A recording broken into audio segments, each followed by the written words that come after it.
Looking downtown. Touchdown! Basket!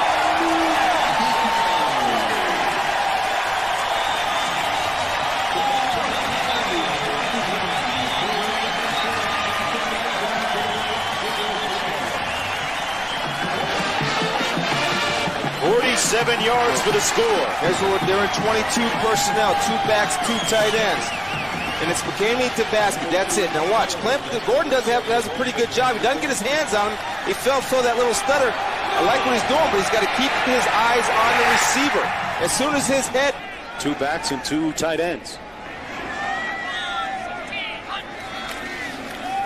Play fake to Moore, looking up top for basket. Got in behind his man. Flag down, the catch is good at the 1-yard line. He got in behind Ernest Gordon, but it didn't matter.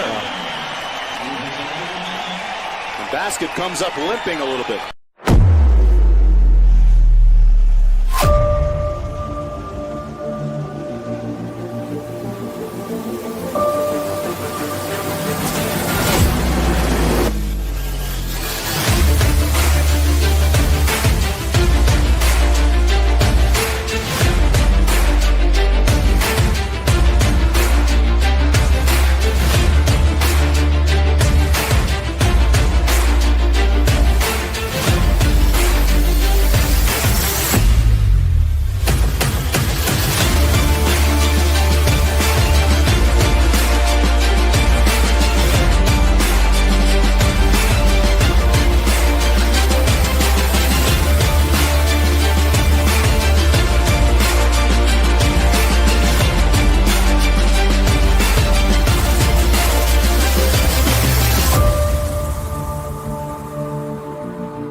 Let him cook. Let him cook now. Let him cook. I said let him cook.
our head coach of our Lobo football program, Bronco Mental.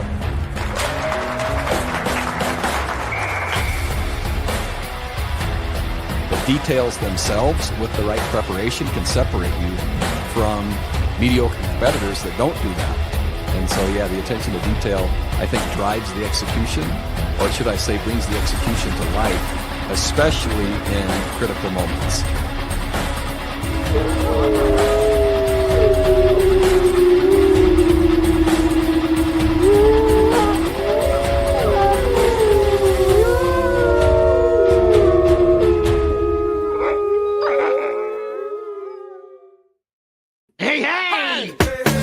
I'm going to hit you with the triple head this morning. How's everybody doing? Definitely a lot more, much more energy for me this morning than Monday night and last Saturday night. I do have to give a shout out to my aunt, though, for letting me stay there. My tailbone doesn't hurt. Not coming to you from Plymouth Rock.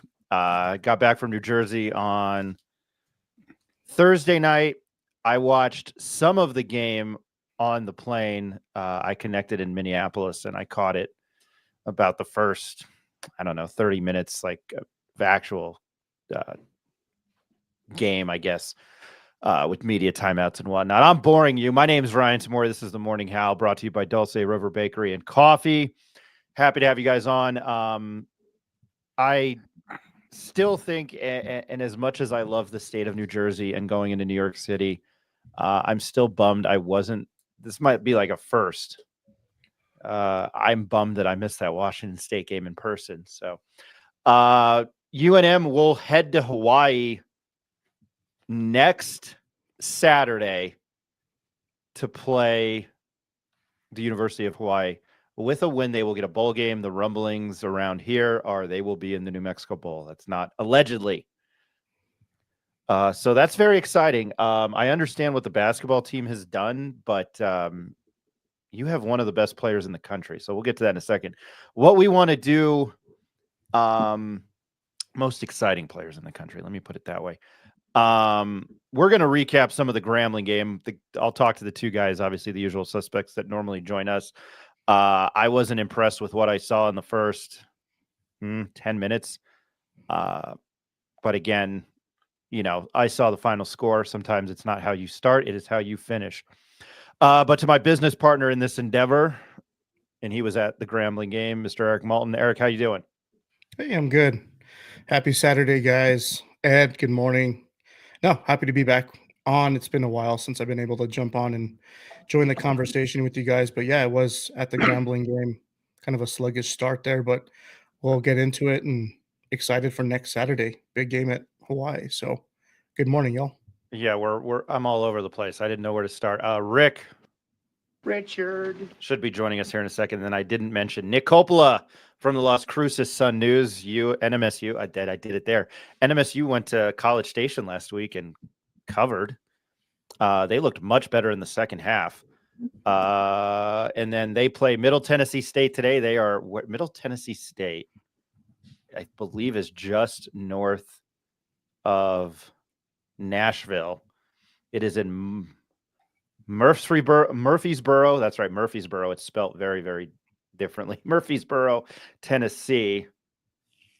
And Murfreesboro is southeast of Nashville. So don't know my Tennessee geography.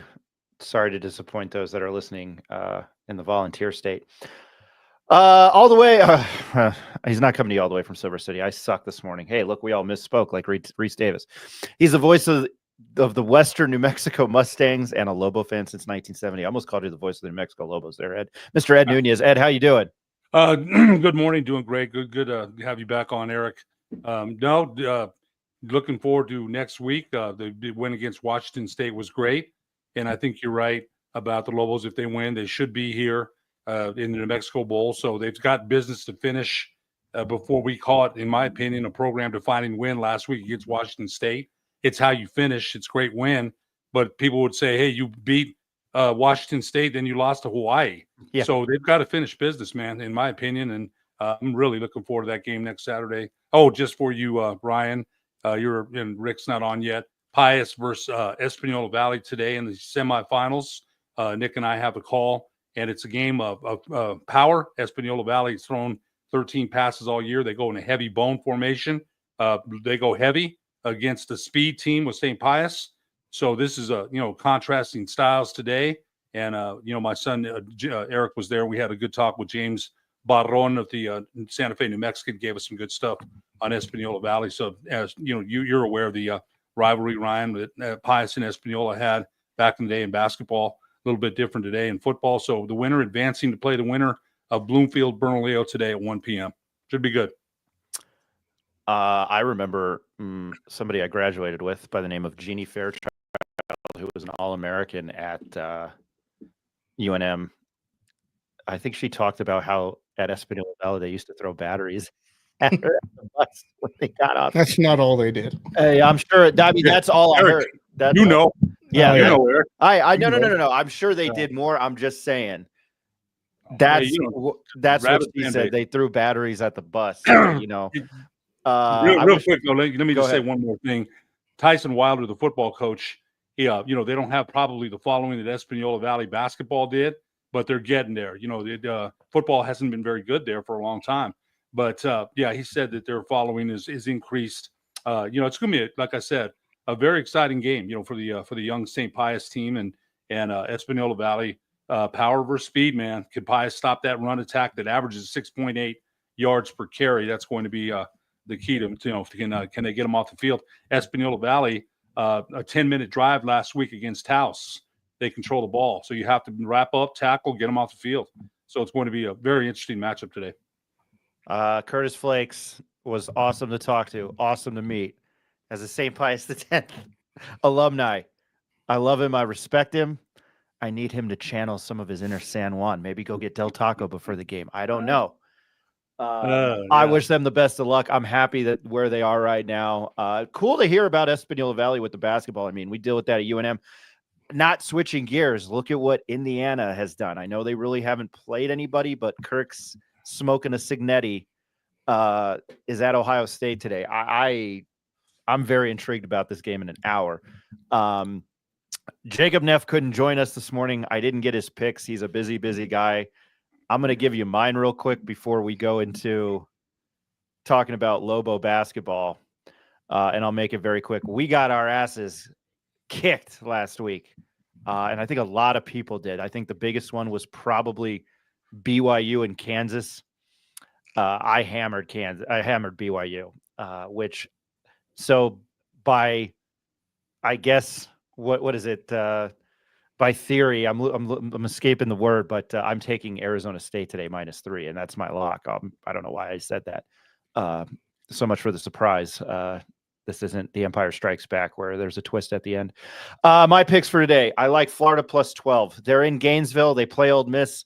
I'm a Joey Freshwater. Was it Joey Freshwater? Lane Kiffin's alter ego when he was talking to co-eds at Alabama. I think it's Joey Freshwater, but I like Lane Kiffin. I like Ole Miss. I'm a big Jackson Fart guy. Look, Tyson Dagenfart, and Fart Collins, you're not the only ones I call Fart. If it rhymes with fart, you're a part of the Fart family. So Jackson Fart has had some big games. I'm excited to watch that game. SMU plays Virginia 10.5. SMU controls their own destiny here with the ACC. I'm all about the U, but this SMU team puts up points. They're exciting to watch. Virginia's not very good. They got ass blasted by Notre Dame last week. I don't know how they bounced back like that. I have to stick with my guns with New Mexico State. And if you've watched the show, you know how I roll. They boned me last week, but New Mexico State the last 2 years has been a covering machine, whether I take them to cover or I bet against them. I'm taking Middle Tennessee State -3.5. And I misspell over because I did this very quickly. Indiana, Ohio State. Let me fix that just for editing purposes. Indiana, Ohio State over 52.5. I think it's fluctuated. And then my lock is Arizona State -3. They host BYU. Arizona State is a cool 8-2. Kenny Dillingham is 35. He has completely redone the program there. So those are my picks. Florida plus 12, SMU minus 10.5, Middle Tennessee State minus 3.5, Indiana, Ohio State 52.5. And my lock once again is Arizona State minus 3. Before we get to Grambling and UNM men's basketball transition, I think I want to mention that game against Hawaii is at 9:00 Mountain Time next Saturday. I think given the context, and we need to talk about it as I'm doing this on air, we're having a business meeting on air. I think it would probably be in our best interest to probably come live maybe an hour and a half before that game, see if we can't get Ben Wysong on, see who we can't get on. We might change things up next week, given that the game is is in Hawaii. The time difference, I think it's 3 hours. But that game starts at, because Frank Mercogliano sent out a text about it. But I'm going to double check for my own sanctity. It is 9:00 start time, and it is on ESPN Plus, I believe, the Spectrum. If you have ESPN Plus, it's Spectrum in Hawaii. So anyway, I'm going to get to the basketball game on Thursday night, and we have a new transition, which I'm going to use.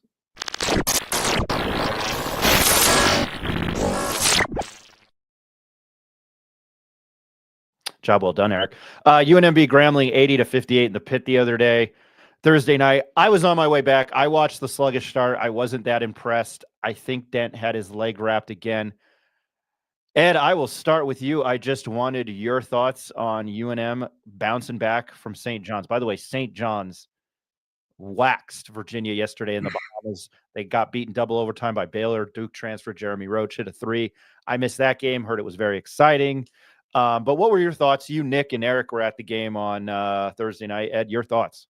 Sluggish start. Like Jeff Grammer has a good article in the paper today. I thought the first half, especially the first 10 minutes, and Rick wrote it on our group text.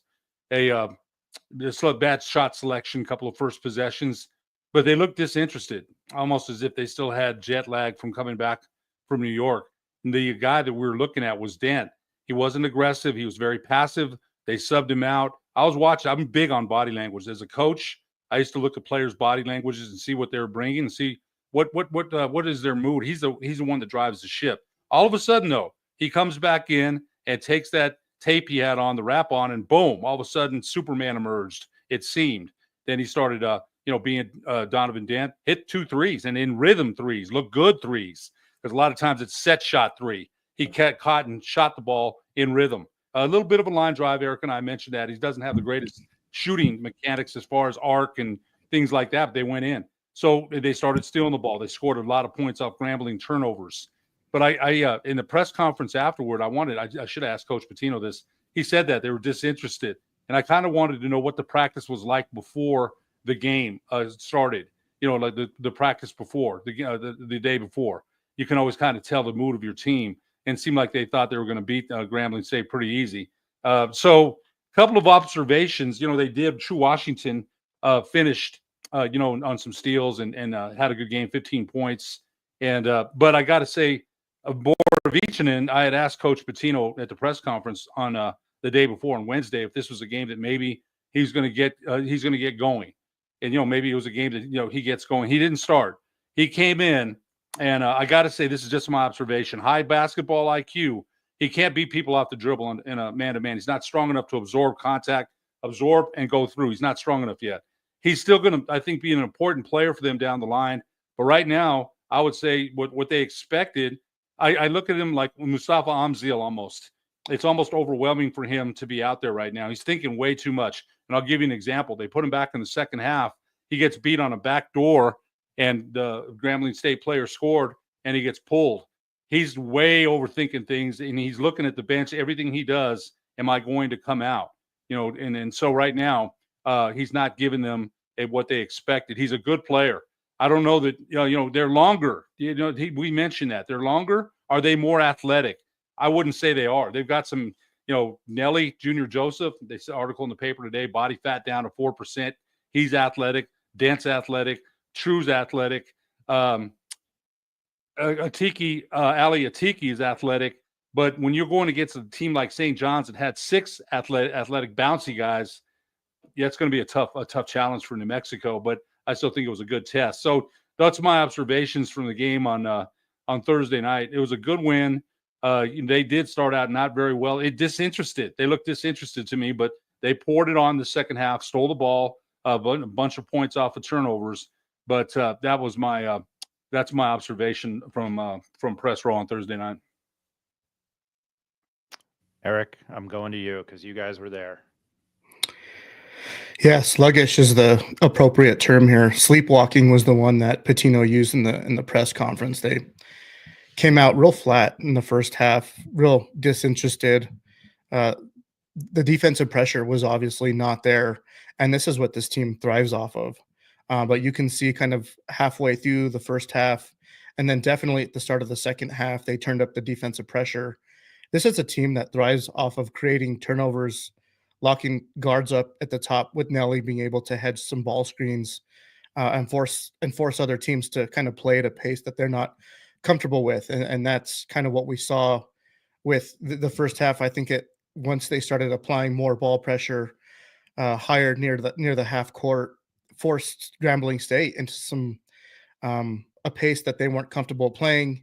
I think it ended up leading to 22 overall turnovers. I'm not exactly sure how many there were in the second half, but a lot of that was started by True Washington. True Washington had 5 steals on his own. I think that's the second time we've seen him do that, and being able to do that, it's kind of a catalyst for this team to get jump started. I think it kind of gets their offense going a little bit, because this team is really good once they start moving into transition. They hit a few threes. Obviously, Donovan Dent hitting 2 threes in the second half was really encouraging to see. But back to Ed's point with Borovichinen, I think there's still room on this team, and there's still minutes out there for him to come out and get, but it's really just about the confidence level. And that was kind of what my impression was of it. I don't know how comfortable he feels in that offense, what his role might be, but the skill set is there. He's 6'9", he moves pretty well, he passes well.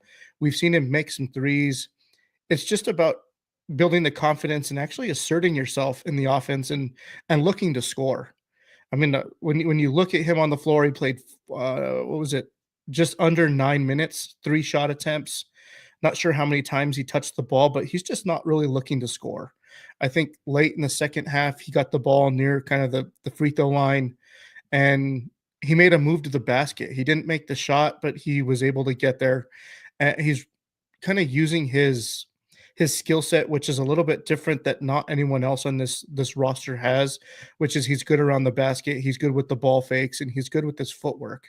So being able to draw a disadvantage on someone that might be a little undersized that has to guard him, he just needs to learn how to play within this offense and be more assertive and have a little bit more confidence to score the ball. Right now, he looks a little lost, and his minutes are being impacted. So, but replacing his minutes came in Braden Applehands. I thought he had a positive game. He knocked down, which should have been 2 threes. I think one was called back and counted as a 2, but he's looking to score. He's shooting with a little bit more confidence, and his minutes are starting to be increased. And Patino has more trust in him. He mentioned that in the post-game presser, that he likes what Applehands has been able to do in practice. Looks like he's applying himself and being a little bit more assertive on the offensive side. And he looked to be a little bit more aggressive too on the defensive side as well. I know we've knocked him on the show with his defensive ability, but I like the minutes that he definitely gave. And then Nelly Jr. Joseph, Nick, and I and Ed were talking in the game that he made a good point that Nelly Joseph only had 7 shot attempts, and they really didn't start to look for him in the offense until about the second half, when they started looking for him down low. He was able to get better positioning, where in the first half, I don't really know if they were looking for him or if he just wasn't getting down on the blocks. I know that's Ed's game. That's kind of what Ed likes to talk about. Nelly wasn't doing so much of that in the first half. And then the ball screens. I know Donovan Dent had 22 points, shot the ball from the outside a little bit more than I think we're used to seeing, but very encouraging. I didn't like the sluggish, slow start in the first half, but you can see what this team does when they start to apply themselves and start to turn up the pressure on the defensive side. It's just about doing that consistently for a full 40 minutes. So this was a game they were supposed to win. And for you, Ryan, and people like you, the degenerate gamblers, this game was 22.5 points favored for the Lobos. It finished at 22, and there was some free throws missed at the end of the game by the Lobos that probably would have put them on the over side or on the plus side for the Lobos, and bad beat for anyone that took that. But overall, I was encouraged by the second half, not so much with the first, and looking forward to tomorrow's game against Texas Southern. Tomorrow night, Texas Southern, 6 o'clock start. So better choice at not 8 o'clock the night of the NFC Championship game. Way to go. God, that still grinds my gears, not to sound like Peter Griffin. Gonna go to Richard. Shot selection in the first 10 minutes was poor. Rick might not be on video, but he's being sassy on the comments. I just want to go to the comments real quick. Again, Nick Coppola at 9:30. Yeah, you have to remember Grambling won a first 4 game in Dayton last year. I'm fine with it. It's another win. I had made the comment before Vegas and the UCLA game that if this team found themselves at 1-1 in those 2 games, and you're sitting at what, 4-1 right now, Fartnardi, Joe Lenardi, I couldn't spit it out there today, Junior. Joe Lenardi has them as like a first 4 out team. He has Nevada and Boise in the. I know somebody from Boise is watching. Boise State in the. I haven't been impressed with what I saw from the Broncos on Leon Rice, and I'm big on Dagenhart. Just to some of the comments real quick. Can't wait for the day they bring back natural grass. ESPN Reese Davis giving Lobos some love, but he called Devin Dan Pierre from New Mexico State. Good morning, by the way, y'all. Reese is an idiot then. That's right, Jimmy H. You've never misspoke. You're perfect. Ronnie Chavez line was 22.5. Final was 80-58. That's correct. I don't know. I guess, it was still a good win. I'm repeating myself because, again, I don't like to fly. So you can make fun of me for that. My ultimate fear is a spider biting a wire on an airplane and the plane exploding. Don't like spiders either. So there you go. I've gotten better because I've flown a lot lately and I used to fly as a kid, but I really am like a wreck taking off. And I guess being that I was tired from being in Philadelphia until about 11:30 midnight on Wednesday night, I was okay flying. My moral of this story, and let me get to the point, is thanks Delta I upgraded, and thanks Delta for the free Wi-Fi. So I logged on, looking at the clock, and watched some of the game. And again, I was not, what I saw against Grambling. It's still early in the season. A win's a win. And again, if I had taken them to cover, which I wouldn't have the other night, just because of everything going on, you're in Vegas, you're on the East Coast, and then you're back. I'm going to defer this question to you guys before Nick Coppola joins us here in about 5-6 minutes. What's your guys' take on True Washington? I think he needs the ball more. I think he is. That's terrible. That's not funny. What's your guys' take on True Washington? I think he needs the ball more. Ed, I'll start with you on there. I think he's more a defensive guy. I don't know why the hell they really care about his offensive production. I think if he can be a solid set player on the defensive end, who really gives a shit? Well, look, I'll put it like this. We started out the season when we saw the exhibition against UTEP, hit 2 threes in stride. I said, hey, he looked like his 3-point shooting has improved. It's kind of dialed back a little bit. He's a slasher. One of the points, excellent points my son makes, he'll get to the hole sometimes and he won't finish. He did finish against Grambling State, but he drives to the basket a lot and sometimes he doesn't finish. But they're going to need some offense from him. He's out there. I'll put it like this. This is the thing with Borovichinen sometimes. He's not even looking at the basket. If I catch the ball triple threat position, I've got to at least look like I'm a threat. Otherwise, they look at you like, heck, he's not even looking at the basket. We'll guard 4-on-5. So they're going to need offense from True. I think it'll come in bursts. He steals the ball and scores. We need that. They needed that on Thursday, and he came through. Once in a while, he'll hit a three. They're going to need offense from him. So do they need the ball? Is he their number 2 option? It's Dent, and then it's Nelly, and then maybe it's Amzil or True after that. So yeah, he'll get his opportunities. He just needs to cash them in, especially when he drives to the basket. Either finish or draw the foul so you go to the free throw line. So sometimes he doesn't finish, but I thought he did a great job in the second half against Grambling State in stealing the ball and finishing in transition. That's the strength of this Lobo team. That's what Jeff Grammer wrote about in the Journal today. So, yeah, he's going to get his opportunities, and he just needs to cash in when he does. I'm going to go to your son here since he couldn't join us. Ed, Nick, True's offense fueled with his defense. Steals and scoring in transition, hits an open three. He did a good job of cutting off the ball and getting easy shots versus Grambling. Eric, your thoughts? No, I think that's spot on. I think Rick Thompson also made a pretty good point with the poor shot selection. True Washington ended up with 14 shot attempts. I think that was the most on the team. He even outshot the ball more than Donovan Den and definitely more than Nelly and CJ combined. So I think he's a defensive catalyst, right? This team on the defensive side is going to move as he moves and the pressure he applies. I think he is an able scorer, definitely. It's just really the shot selection for me. And he's a solid scorer. I think he's good with the ball in his hands.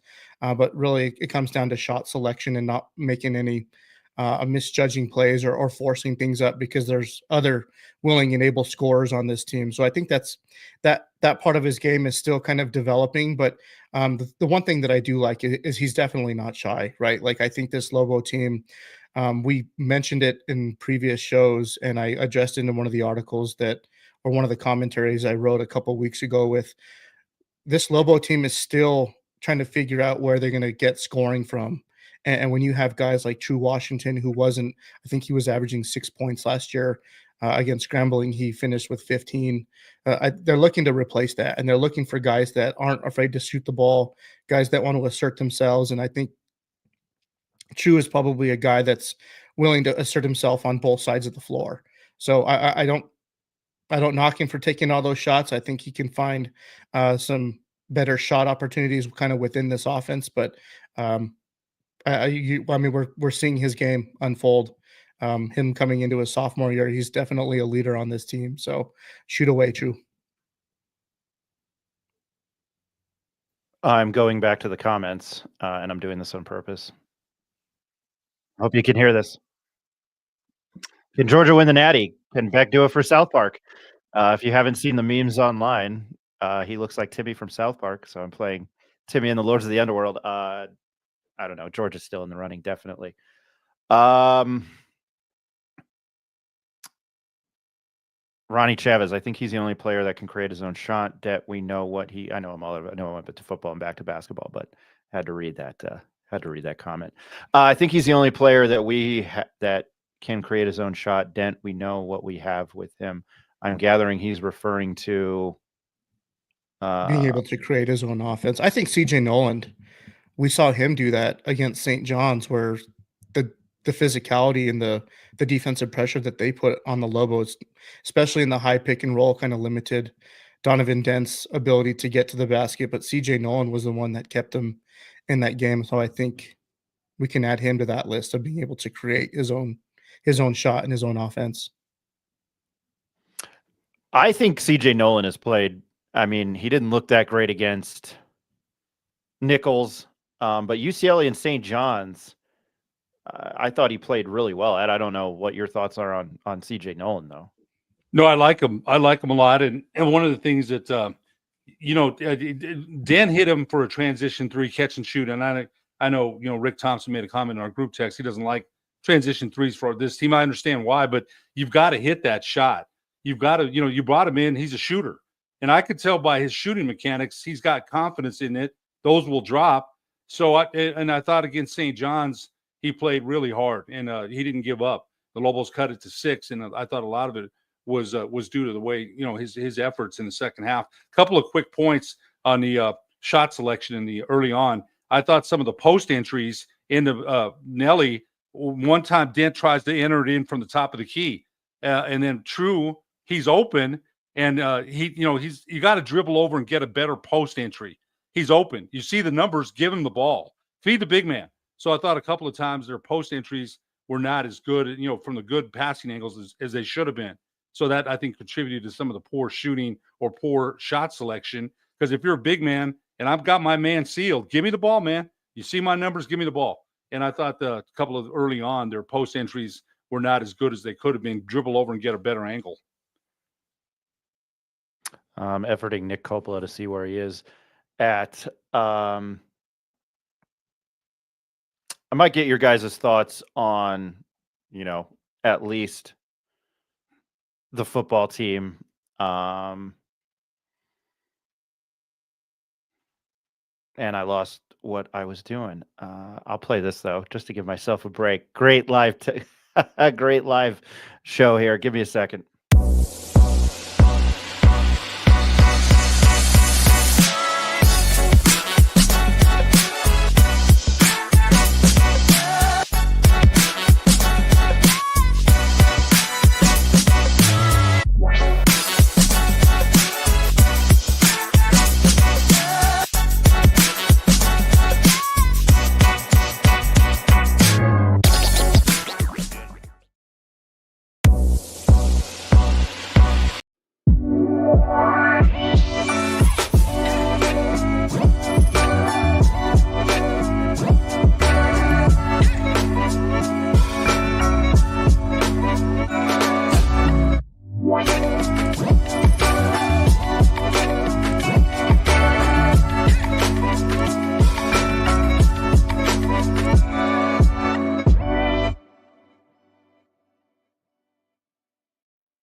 Let him cook. Let him cook now. Let him cook. I said let him cook.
Sometimes that's what happens during live shows, and I'm trying to produce on my own. What I wanted to do was go over scores last night. I'll start with football because UNLV rallied in the second half and shut out San Jose State. I think they won 27-16. Ricky White almost blocked another punt. I thought this stat was great. Ricky White has 4 blocked punts. UNLV leads the country with 5 blocked punts. Thought that was fantastic. Rick saw him block a punt against Hawaii last week. As far as basketball goes, and let me bring up the scores, which I was trying to do in the commercial break, but of course didn't. Big night for the Mountain West last night. Nevada beat VCU. VCU will be here on December 16th to take on UNM. They beat them in the Shiners Children's Charleston Classic. Wow. That's a mouthful. Shriners Children's Charleston Classic. The College of Charleston. Nevada held off VCU, beat them 64-61. Utah State is 5-0 again. 77-69 win over Iowa. Mason Falslev scores 25, grabs 12 rebounds.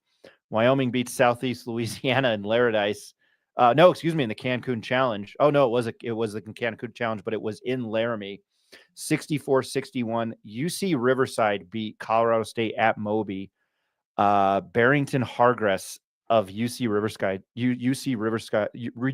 Riverside scored 31. I can't talk. I know Rick. I know you, Eric. You paid attention to some of those games. I would say I don't know which is a bigger win. Probably Utah State once again at 5-0 and under first-year head coach Jared Calhoun, who we talked to. You can go to our YouTube channel and find that. Who took the job from Youngstown State, who could score a lot. They run again. I don't know. Utah State might be the darling again. Eric, I just wanted your thoughts.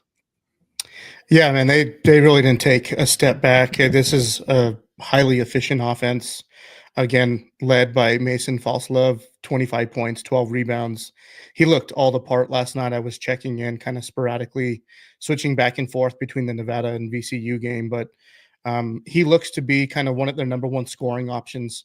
He's good, man. He's good with the ball in his hands. He's definitely taken that next step from his freshman to sophomore year. He was co-freshman of the year in the Mountain West last season. But they look good. They share the ball well, and they're starting to play a little bit more defense. I think they're at metric wise, Ken Palm, they might be one of the most efficient offenses in the country. And in the last AP poll, I think they received 3 or 4 top 25 votes. So I think that was the most for anyone in the Mountain West. And then flipping over to VCU and Nevada. VCU looks, I was saying early in that game, they look like a team to be reckoned with. They're extremely athletic. They're long. They actually had, I want to say, like a 12 or 13 point lead against Nevada, who looked really flat in the first half. But Nevada, as the same with the Lobos, kind of turned up the defensive pressure, kind of limited VCU on some opportunities there in the second half and end up pulling away and hitting not necessarily a buzzer beater, but hitting a 3 in the corner, which was set up nicely by Mountain West preseason first teamer Nick Davidson. I forgot who he found in the corner that hit that 3 that finally sealed it for them. But they're a deep team. They have a deep roster. They got guys, some older guys. They've also got some new younger guys that I think Rick wanted to touch on if he was able to join this morning, or maybe we'll talk about it a little bit more down the road. But they've got some able scorers on that team. They move the ball well. I didn't see the final stat line, so I'm not sure how many points Kobe Sanders ended with, but It was Kobe Sanders who hit it. Oh, it was Kobe Sanders who hit that 3. So, do you know how many points he finished with? That's what I was looking at. Yeah, he's definitely one of the bigger name transfers to come into to transfer into the Mountain West. He had 10 points, and that was his only 3, and he hit it. He was 3 of 6 from free throw. He was somebody, again, that we've mentioned, that we've talked about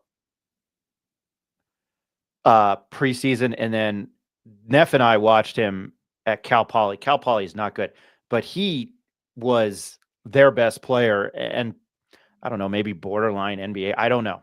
I'm probably wrong on that. Man. He's 6'9". They were a team that I think they made the dance last year, right? Am I thinking of someone else? Maybe they didn't, but are you talking about Cal Poly? Yeah, no, it wasn't. No, someone else. I'm thinking of someone else. Yeah, no, they were not in the tournament. They're terrible.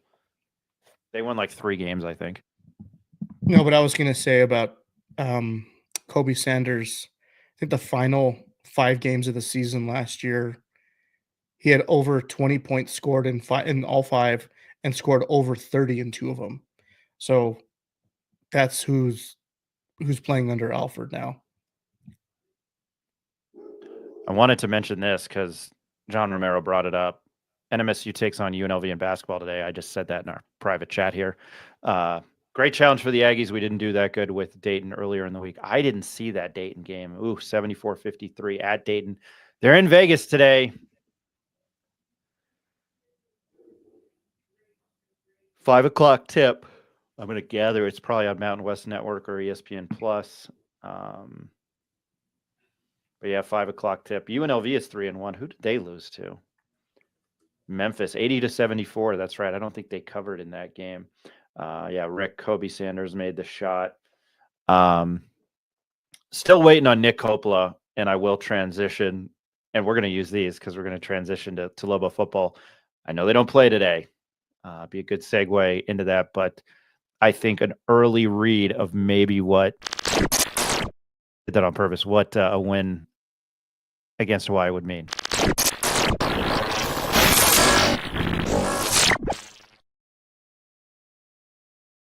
I feel like you would have never known we've done a show, so I apologize. It's one of those mornings. Again, I mentioned at the top of the hour that how I was very upset that I wasn't at this Washington State game. I fell asleep because I was on the East Coast and I had to get up early the next morning to go to the city. I went to the UNM alumni event on Stout Bar NYC. It was on 33rd, in between 7th and 8th, or Broadway and 7th. I always forget. It was almost catty corner from Madison Square Garden. If you walked out of the Garden or Penn Station on 33rd and 7th and walked right there, it was a few bars down. It was a St. John's bar, but the entire bottom basement of this place was UNM alumni. I would say there were probably 400 or 500 people in there. Maybe I'm giving more credit, but there were a lot of people in there, and I knew some people there. It was very cool. Friend of mine, Scott Forrester, was there with his family, so that was cool. I ran into your friend Eric, Bobby Trujillo, so it was very Dr. Bobby. But anyway, I'm rambling. I think once again, basketball has taken precedence over football, and I really didn't get a good look at the crowd the other night on Saturday night in the last home game. I think the city fails to realize how special of a player Devin Dampier is. And it's kind of sad. An AP National Player of the Week. We talked about it on Monday. I think for this team to have started 0-4 and found themselves at 5-6, which means that you've won 5 of your last 7 games and maybe 6 of your last 8, is rather impressive. You guys were in Albuquerque, and Ed, I'll start with you, kind of the mood. I know we talked about it on Monday, but I think I'm going to pose the question to you, and we have all week to talk about it with this third and final bye week, is maybe how important of a game this is for UNM football. Hugely important. There was a huge win last week against Washington State. I think I told you. My son and I had to kind of peek at the game because we were at a gala with my wife, and finally we were able to watch third quarter on. And I had a tape, so I watched it on Sunday again. And a huge win for New Mexico. And I was a little worried the last drive. They only had 21 seconds left though, and 3 timeouts. Washington State, and I was worried they'd hit a seam pass and then kick a tying field goal, but that didn't happen. New Mexico's defense did a good job. And I thought we mentioned that Washington State not calling a timeout on New Mexico's last drive was a big clock management error, and definitely benefited UNM. But like I said, Hawaii is beatable. They just got waxed by Utah State, and this is a winnable game, and you have to go finish the job. I think having that bye week this week lets a couple of guys that were bagged up, heal, and we don't know who's, not again, Coach Mendenhall is not going to say when who's hurt and who's not. He's not going to say a word about it. Read the papers and see who's in the turquoise jersey. You might get a clue. So, but I think this bye week, and we asked him that, Ryan, in Las Vegas, about having 3 bye weeks, and he said normally I wouldn't think it was good. And he was asked again about it by Sean Ryder on Monday, and he said in this case I think it is a good thing. So it's a big game Saturday. A couple of things real quick. A couple of people that I know, I don't want to reveal who they are, but about the program. One person opinion was, hey, if they don't get into a bowl, it's because nobody came to the games. Because if you're another bowl, and Coach Mendenhall mentioned this, he doesn't want to be stuck to the New Mexico Bowl. But if you're a bowl committee from someone else looking at the Lobos and saying, look, Devin Dampier, look at the numbers. He's put it on with Lamar Jackson, Kyler Murray. We'd like to see them here. But we don't know how they'll travel. We don't know if they'll bring fans. They only brought 14,000 fans to their last home game. So, So the New Mexico Bowl, I think, is definitely, seems like a shoe-in if they win on Saturday. But somebody had mentioned that maybe it maybe if they don't get in the New Mexico Bowl, they only have the fans here only have themselves to blame. But I would think they're in the New Mexico Bowl if they beat Hawaii with Jeff Symbieta, being the head of the New Mexico Bowl. He's got to think about Gate too, though. Yes, he's from here. He's the head of the New Mexico Bowl, but he's got to think about his bottom line. But I would think, the Lobos, if they do win against Hawaii, my son and I mentioned that we went to the New Mexico Bowl when they played Arizona. They had a good crowd then, and it all depends on who they bring as well. But if New Mexico wins, they should be in the New Mexico Bowl. And, go back to what Kurt Roth said. He predicted 5 or 6 wins, I think. So they're on the cusp of that. They have to finish the job, though. And it's an exciting moment for Bronco Mendenhall in the program in their first year. Very exciting. As far as I saw Kurt at the airport leaving last Thursday. It was great. He's my guy. As far as the New Mexico Bowl thing goes, and I understand it, and I think my point is you don't want to play in that every year. But I think given the context of this year and with the opportunity to win above 500, go above 500 and win, go 7-6, there's a real possibility there. I would say just take it. I don't, it's always politics. I'm sure another bowl committee would be looking at them like, well, are they going to travel well? I completely understand that. But I think for this year and this time, I don't, because if they do if they do better, that gives us an opportunity to travel, which I would be all for. It would be an opportunity for me to travel and do a bowl week somewhere else. But I think for here and now, this would be just perfect for UNM football and maybe to get the fans excited. I could be wrong. I think it would benefit Symbieta. I really do. But I don't know how you turn. Can they turn? I mean, at 6 wins, they're bowl eligible. Are they going to turn down the New Mexico Bowl because they think they're better than that? I mean, if they're really, I mean, I've criticized the program a lot.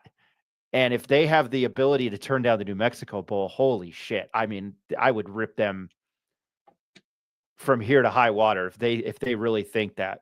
And I'd like Ben Weissong's thoughts on that. Yeah, just let me just say that that was just a thought. I don't think they'll turn down anything, right? Right. So to that point, I think you're right. Here and now, for the first year, yes.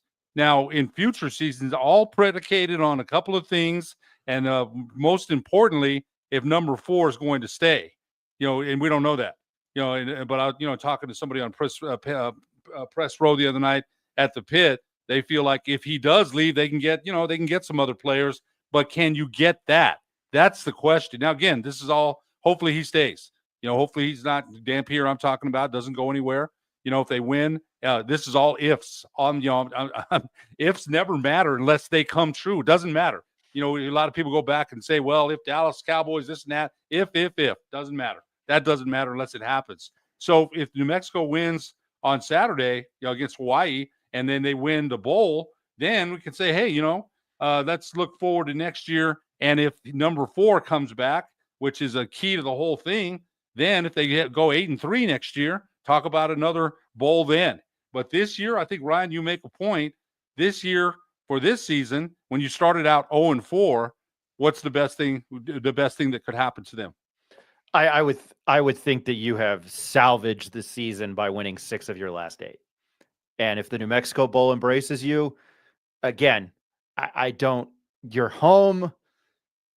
I think it's just a great, jumping off point. But we're going to switch gears here. I'm going to bring in from the Las Cruces Sun News, Mr. Nick Coppola. Senor, how are you doing? I'm doing fantastic. How about you, Ryan? I'm doing well. I'm safely on the ground. As I always mention, I don't like flying, so I'm a happy camper. I'm just going to start here very quickly because we've been talking a lot of basketball. NMSU's in Vegas tonight against NMSU. UNLV hosts New Mexico State tonight in Thomas and Mack. just your thoughts on, they coming off a tough loss against Dayton, just what Jason Hooten and his crew have to do tonight. Yeah, it did. It was a very tough loss, and then they played Dayton close in the first half. It was very low scoring. Both teams didn't get out of the 30s before halftime, but Dayton just went off. I mean, they improved their shooting in the second half, and New Mexico State did not. The starting lineup especially struggled with putting points on the board, and that's really what cost them. I believe Dayton had a point in the second half where they won a 27-6 run or something like that, which really helped them build a lead that obviously they would never give up. Yeah, they got another difficult road game against UNLV, who I believe was picked top 5 in the Mountain West Conference, or to finish top 5 in the Mountain West, if I'm not mistaken, in that preseason poll. So yeah, I mean they just gotta shoot the ball better. They can't shoot below 40% and expect to win a road game. And so they gotta have the starters contribute. They can't have it's probably not they're probably not going to win it. They have their leading scorer coming off the bench, and I mean obviously you'd like your bench to come off you'd like your bench guys to come off and score points, but you like your stars to put in some effort and some work as well. Not effort, that was the wrong word. So just some points and some overall contributions. So yeah, they just gotta shoot the ball better and not completely fall apart in the second half like they did against Dayton. Switching gears, NMSU football played pretty well in the second half last week in College Station against, I don't remember what they were ranked. I think they're 15th this week, Texas A&M. Your takeaways from that game? I mean, it was probably a lot better than a performance than I think a lot of people thought. They covered. Yeah, definitely better than I thought. I thought, especially after the first 4 drives when Texas A&M put up 24 points quickly, I thought they were going to get run off the field, and maybe a 35-point loss is getting run off the field. But after that, they did a lot better. I thought they were about to lose by 50 points, and they didn't. And so they seemed to settle down in the second half on defense. Texas A&M only scored twice after their first 4 drives, and weren't exactly running at the points in the second half. Offensively, they still struggled. This was their 5th game throwing below 100 passing yards. They did the whole 2-quarterback system again with Santino Mariucci starting and Brandon Nunez rotated in for about 10-ish plays. That's something that they're going to do again today against Middle Tennessee, and for the rest of the season against UTEP as well. But yeah, I think they played better than I thought they would. I certainly did not expect them to win the game. I didn't even expect them to get close, but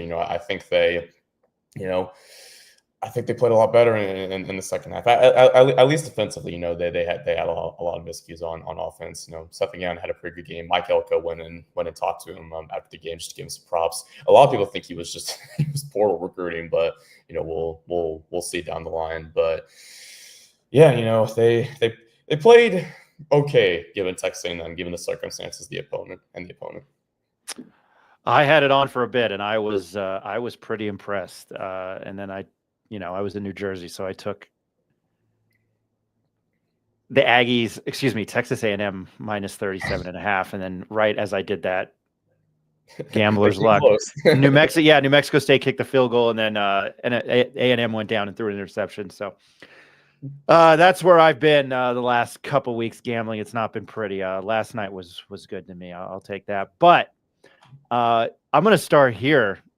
Nick, what do you know about Murfreesboro, Tennessee? Not much, other than that it's a city in the middle of Tennessee, and it's got a college called Middle Tennessee in it. But I've gotten to know a little bit about Middle Tennessee over the weekend, just to know what their strengths and weaknesses and things like that, and what New Mexico State could possibly exploit and what's going to hurt them. Middle Tennessee, they're 3-7, but they have one of the best passing offenses in the conference. I think their quarterback, Nicholas Viato. I think that's how you say his last name. Welcome to the party, Nick. Yeah, there you go. Yeah, Viatato. Viatato. Right. He leads the conference in passing yards. They have receiver Amari Kelly, who's second in the conference in receiving yards, and New Mexico State has the worst passing defense in Conference USA. So that's definitely something Middle Tennessee is going to use. I think the Blue Raiders are going to have a very good day passing the ball. But the Blue Raiders also have the worst rushing defense in Conference USA. And if there's one thing that New Mexico State can do well, it's run the football. They have the fourth best rushing attack by rushing yards per game in Conference USA. They have 2 of the top 10 rushers in the conference. And New Mexico State really loves to run the football, and especially with their passing struggles, they're going to try and do that. And so I expect Middle Tennessee to have a really good day passing the ball. New Mexico State is going to have a pretty good day running the ball. I think both these teams are going to score points. But I just don't think New Mexico State hasn't been good on the road this season. They haven't won a road game. All 5 of their road losses have been pretty decisive. All 5 have been over 20 points, I believe. And so I don't think this one's going to be a 20-point loss, but I do think Middle Tennessee is going to find a way late and win the game. Do you like Middle Tennessee State to cover by 3 or 3.5? Oh yeah, the point spread is 3.5. I made a prediction on like a Middle Tennessee podcast earlier. I think I had Middle Tennessee winning by 6. So I do think the Blue Raiders cover that spread, but it's a very generous spread for New Mexico State, because all the point spreads earlier this season have been losing by 10 or 11 or 20 or something like that. Just these giant point spreads, even against New Mexico, when New Mexico didn't win a game to that point and they were at home, they were still 9-point underdogs. So I think given the point spread, I think Aggie fans are probably happy to see that their team is not predicted to lose by 100. But I do think Middle Tennessee covers it. Ed, do you have any questions for Nick? Because if you don't, I have one final question for him. No, actually, I do, Nick. I cover a broadcast high school sports here for ProView Networks, and I saw your review on just switching to high school real quick, basketball.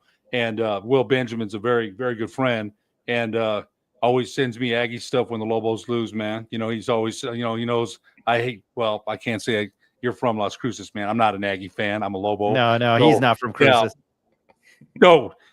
So anyway, Will is always reminds me when, I love Will.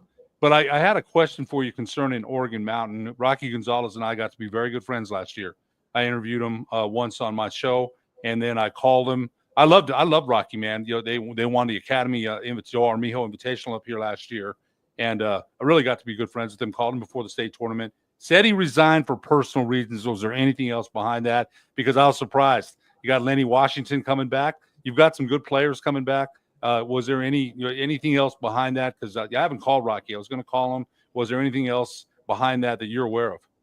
I've heard, just from people involved with the program, maybe some parents of players on the teams and stuff like that, that there was maybe a little bit of mistreatment going on, and just a little things like that. He maybe just didn't feel like he was being, I guess, respected or being treated right. Given the things that they done or that he had done, and he kind of felt like he needed to leave because of that, just because I guess he wasn't feeling welcomed in a sense, and that's why he stepped down. And it's kind of hard to maybe look into, because it's high school, and you kind of want to be careful with all that kind of stuff. But from what I've maybe heard, maybe it's not. Why does my stuff keep going off?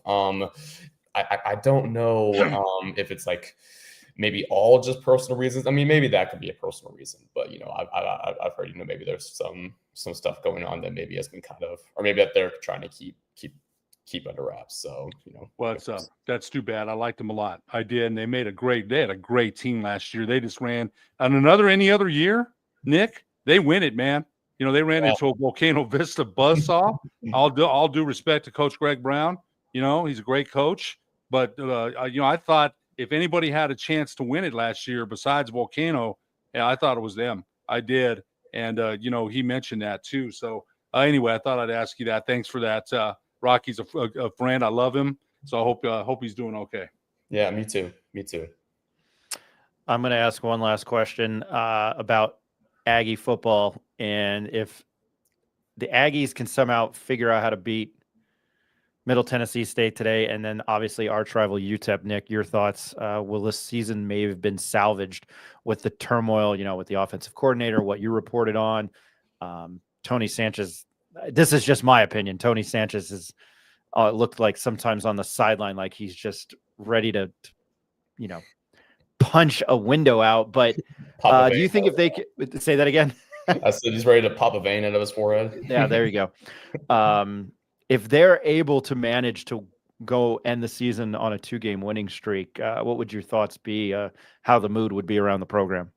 I think they'll feel very good about how they ended the season. These are both two very winnable games upcoming. Obviously, Middle Tennessee is 3-win team. They're only 3.5-point underdogs, and UTEP is having very similar struggles to Mexico State, and they get them at home where they played a lot better.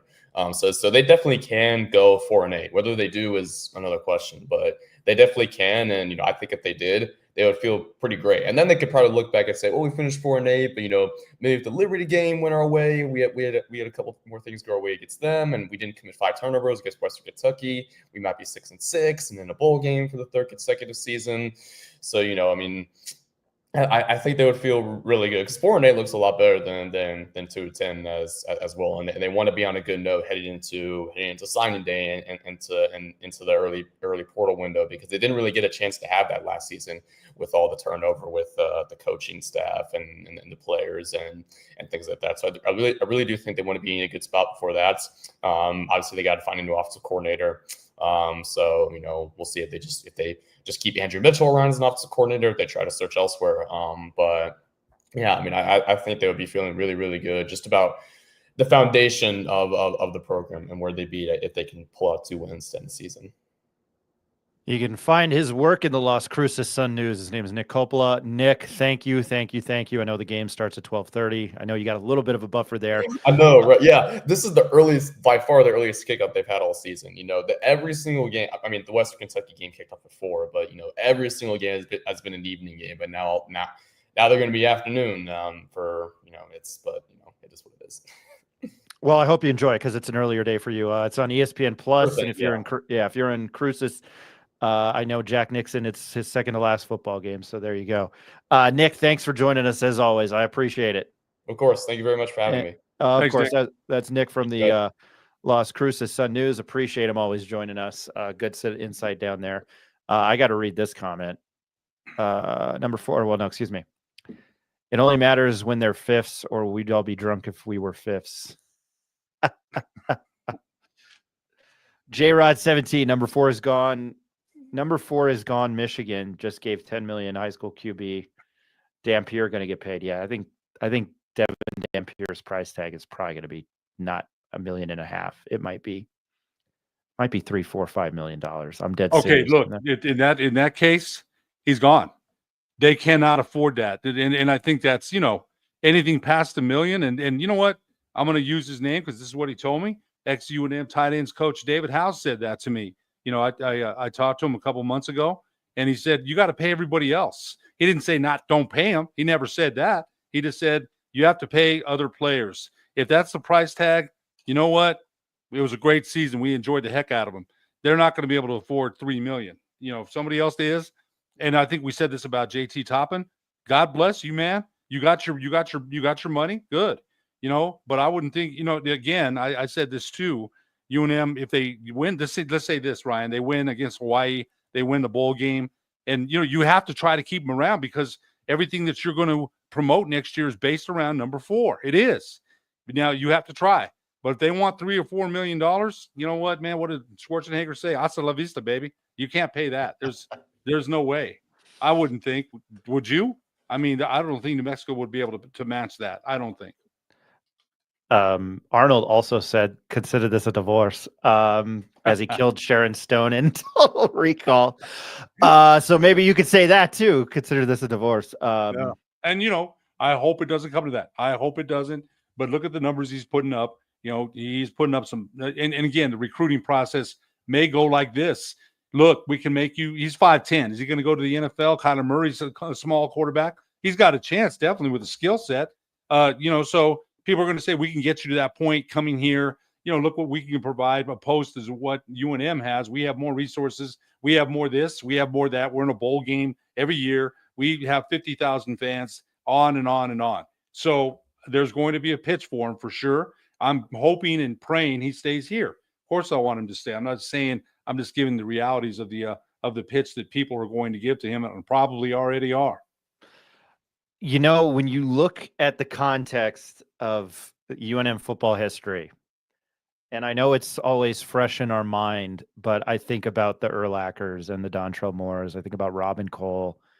no disrespect to anybody that played under Bob Davie in those 2 years. Lamar Jordan was a fantastic quarterback, the running back by committee. We've had Daryl Chestnut on the show. We need to have him back on the show. Yeah, I love that. But I would think that maybe Devin Dampier is solidifying himself as the best football player to come out of UNM football. Or am I crazy with that, Ed? Okay, a little bit, because you know what, and I, in all due respect, I think the world of you and your opinion, what you think. Robin Cole was a Pro Bowler with the Steelers. Terrence Mathis, all NFL. I feel I'm interrupting you, and I'm sorry. I forgot Terrence Mathis, and I'm really upset about that. But go ahead. That's okay. Brian Urlacher, NFL Hall of Famer. So, he's got some work. Don Perkins, NFL Ring of Honor with the Dallas Cowboys. So he's got some ways to go before that happens. He's definitely right now the best quarterback UNM has ever had. I said earlier in the season, let's wait for a body of work, and he's shown it. And I think and there's been some very good quarterbacks that UNM has had, and I think Sonny Case got drafted by the Cardinals and played several seasons in the NFL. So yes, he definitely has the potential to be one of the great Lobo players. Let's not forget Bobby Santiago either. Before we get comments on the thread here, he was a great Lobo. Preston Denard played in the NFL. So he's definitely got the chance to be one of the greatest ever. And we just have to see where it all it plays out. When someone says they gave a Michigan quarterback that kind of money, then the price, does the price tag keep going up? UNM can't afford $3 or $4 million. I don't think they can. Would it? People say, hey, we're okay giving that kid that kind of money. Great player, but how would people feel about that? I'm not sure. Winslow Oliver, that's right. I forgot about him too. Rick's on the show. Richard. Rick, how you doing? Good. Can you hear me? We can hear you.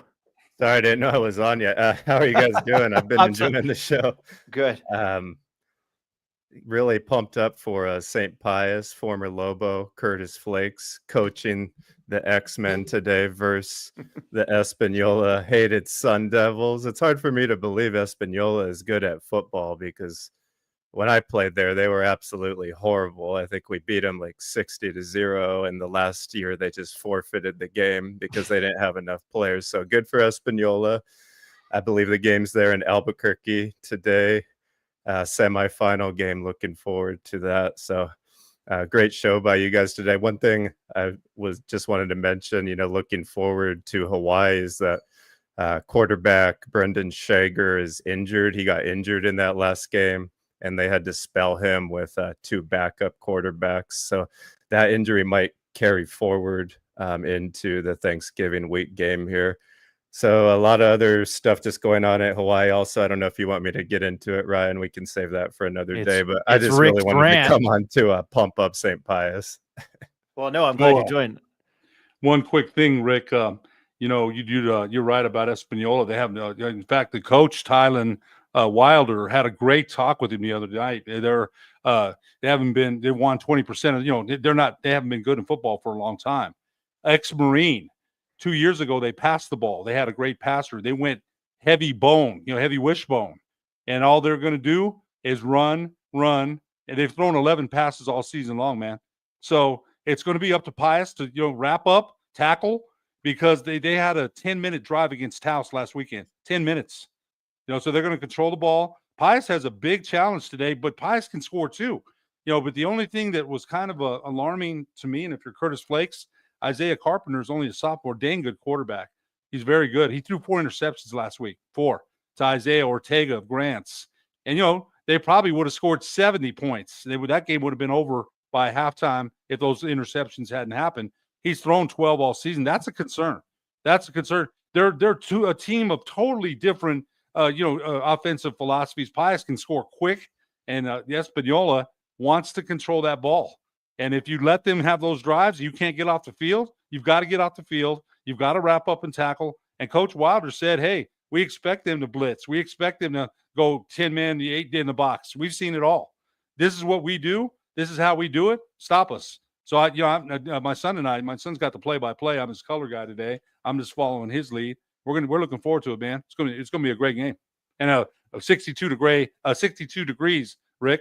here in Albuquerque. Where can we find? Can you send the link out, Ed? Where can we find that broadcast? I think it's on. It's going to be on the NFHS network today. www.nfhsnetwork.com. Very cool. Yeah. So anyway, I'm pumped up about it. Almost as pumped up as I am about any hoop game that I call. Just as pumped up, man, because it's a quarterfinals time. Whoever wins goes to the championship. That's action. So I'm looking forward to it. I was thinking about our freshman year, and I think San Juan was up on Pius so much they started punting the ball. And I'm going to mention him by name, David Sullivan, who graduated when we were freshmen at Pius. And then the year they went to state, and I ran into Curtis Pino and Paul Ortiz at Stout in NYC, who are both Pius guys. And I think they give shit to Cole McCamey too. But David Sullivan said he had never played his senior year, and he got in against Espanola that day because San Juan was trying to get the hell out of there, and they punted. And I think our friend Steven Pena said, I have to ask him. I think he went to that game, and he said it was freezing, and they were just trying to get the hell out of there because Espanola didn't want to play. Was it our senior year that they forfeited against us, Rick? It was either because the field was really bad in Espanola. It had like potholes, which I remember it being bad. It might have had rain damage, or they didn't have enough players. I can't recall, but I think 2004 we didn't play them. Wow. I know you wanted to talk about Hawaii's. I'm going to call this Rick's rant, and because I want to hear Chris Farley's voice again. You wanted to talk about Hawaii's AD. They fired him unexpectedly. I don't know why. And then there was something else you wanted to talk about. So the floor is yours, Rick. Yeah, a little bit of Mountain West Conference news that I think does directly impact New Mexico. University of Hawaii athletic director Craig Agnelos was unexpectedly let go from the position, I think effective today, possibly after being only on the job for 18 months. And in that 18 months, student athletes, other administrators, coaches alike agree that he accomplished a great amount. Let's not forget, he just got Hawaii to be a full participant in the Mountain West starting in 2026. He also signed a deal in there to erase any subsidies that Hawaii would have to pay to opposing teams for travel fees. So he was saving them money. He helped them jump to this full conference with the Mountain West or full participant, and also was about to sign a deal with Nike and BSN Sports for the entire athletic program. And all of a sudden, president, who's actually a lame duck president at the University of Hawaii, President Lassner, has decided to let Agnelos go. And the interim AD will be someone who's been a veteran in the athletic department for, I think, over 20 years, Lois Mannon. This smells fishy to many, not just outside, looking at it like us, but inside the department, because everyone was so happy with what Agnelos had been doing and working on. Many student athletes have stepped forward, even in a conference yesterday where the president was trying to explain what he calls personal, private reasons for letting Agnelos go. Timmy Chang has also come to the defense of the former AD now, also the basketball coach. So a lot of weird movement going on there for someone that seemed like was doing a fantastic job. A president on his way out that hires a friend to an interim position before a new president comes in. Very weird pieces moving there. And it sounds like KHON2 Sports in Honolulu is reporting that that deal that Agnelos was working on with Nike is about to fall through now because of the strong relationship that he had, and he's the one brokering that deal. President Lassner of Hawaii reportedly reached out to the partners and saying, they're trying to save the deal, but I think that's up in the air, and you have to question if even the move to the Mountain West is up in the air now because of seems like poor leadership in the athletic department and maybe the whole school. So the other top NIL donor to the program also pulled out the day that he heard that and pulled advertisements from the basketball arena. So this is really happening quickly. Jeez. People want to save him, but the money's already going out the door. very disappointing for a program that I saw really have a very strong fan base when I was there a few weeks ago. Great pregame activities. I would say the stadium was 80 to 90% full. A lot of good things going on there. Great environment. So very sad about that, and just hopefully they can get it together here. And then I don't know much about Nevada.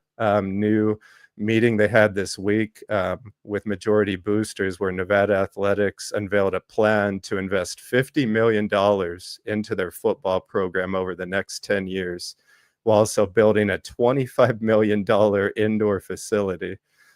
Meanwhile, UNM is still searching for their AD. According to the Journal, President Garnett Stokes has approved 5 finalists for the position. I think they should hold everything and see what Craig Agnelos is doing at Hawaii tomorrow and see if he wants to apply, because he seems like he knew what he was doing in a school similar position to UNM in my eyes. So we'll see. According to the Journal, 10 names were submitted by Parker Executive Search, who was paid $60,000 to run the search for UNM. It's just seems like they're waiting too long to make a decision. Meanwhile, other programs are building, investing. I don't know if can UNM really keep up with what Nevada is doing. I don't know, but the sooner they get leadership in New Mexico, I think the better. So those are just my conference updates and things that are kind of going on outside of just the sports being played. Rick, I'm glad you brought that to my attention. I had been kind of out of the loop the last week. I saw that the AD was fired in Hawaii, and I didn't realize he was doing such good things there. I don't know if Timmy Chang remembers me. I've talked to him the last 2 years. I love him. I hope he stays there. They know he's trying to build something. Obviously, Hawaii has kind of a rich football tradition. Obviously, they broke into the BCS. I'm sure they don't want to talk about that. I loved watching Colt Brennan play, rest his soul. Lot of high-flying, exciting football there. Jude Jones, propelled Jude Jones to SMU. But that, I don't know, man. That's a really good point. I'm glad you snuck on today and mentioned that. I kind of wanted your thoughts. We'll get into it this week. I think this is a very pivotal point with the college landscaping and where we are with this UNM football team at 5-6 and potentially getting to 7-6. I don't know. I just wanted your thoughts looking ahead. And it's Braden Schrager. It looks like this is coming out of Spectrum News out of Hawaii. Micah Alhado ready to start Hawaii football season finale if QB Braden Schrager can't. That's from 2 days ago. This is from the Honolulu Star Advertiser. Schrager has minor knee sprain, could play in season finale. That's big for UNM. I think he's a capable quarterback. This backup. He's graduated from Powerhouse in Las Vegas high school, Bishop Gorman. Last game, and when he came in, he was 11 for 12 with 111 yards and a touchdown. Did get sacked 3 times, but I think he's playing with him on NCAA football. He's a pretty mobile quarterback and can fire it out there. And based on what we're reading here, I think there won't be too much of a drop off. Obviously, Schrager's a great quarterback, but I don't think he's been playing too sharp the last few weeks anyway. And if he's injured, it's probably best if they give somebody else a chance. But yeah, as you guys were talking about, season as a whole, I think for me, it's already a success regardless of what happens in this last game.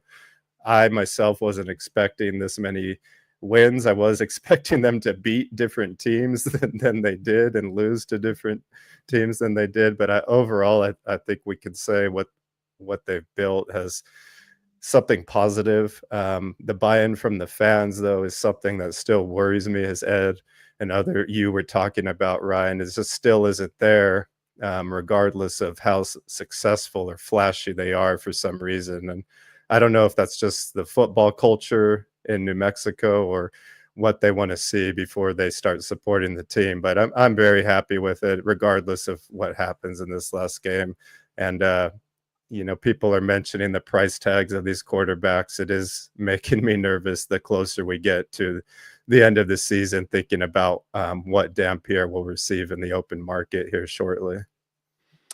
I potentially could probably see him being, going to a bigger time. The one thing that Lobos have is, he's the relationship he's built with Coach Jason Beck, the offensive line, he's going to get probably a pay increase here. But just what I think he values what he has with the coaches, Coach Mendenhall. But it, when you think about it, for someone like him, it might be, I don't know if he'll make it to the NFL. It's too early to say. But if this is your only chance to make $2 or $3 million compared to maybe 600,000, I think you have to seriously consider that.